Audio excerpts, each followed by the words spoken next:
एक हरे भरे जंगल में बहुत सारे भालू रहते थे, जहाँ मीठे पानी के झरने, लाल लाल सेब और रसीले फल लगे हुए थे।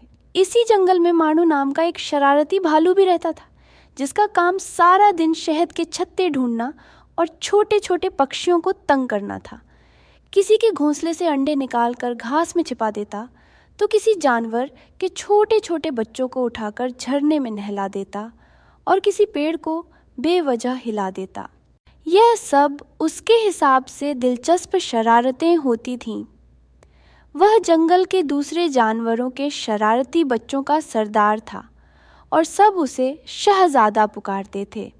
जब ये सब मिलकर शरारतें करते तो पूरा जंगल सिर पर उठा लेते।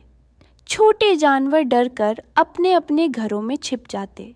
एक दिन मानो मियाँ एक झाड़ी से पके पके लाल बेर छीन कर खा रहे थे कि क्या देखते हैं, कुछ आदमी जंगल में प्रवेश कर गए।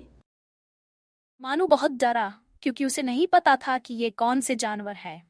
कहीं ये उसे देख न ले और फिर न जाने क्या मुसीबत आ जाए। लेकिन वह थोड़ी हिम्मत करके झाड़ी में छिपकर बैठा रहा। मानू मियाँ ने जीवन में कभी इंसान की शक्ल नहीं देखी थी। शिकारियों को देखकर तो उसने यही समझा कि ये भी उनकी तरह के जानवर हैं। शिकारी तो चले गए, मगर मानू को एक नई सोच दे गए। वह हर पल यही सोचता रहा कि आखिर ये जानवर किस जंगल से आए थे। मैं वहां जरूर जाऊंगा।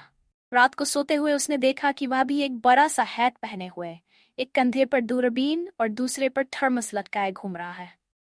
अगर आपको हमारी कहानियाँ पसंद आई तो हमारे चैनल को सब्सक्राइब करें और बाकी कहानी जानने के लिए हमारे साथ जुड़े रहें।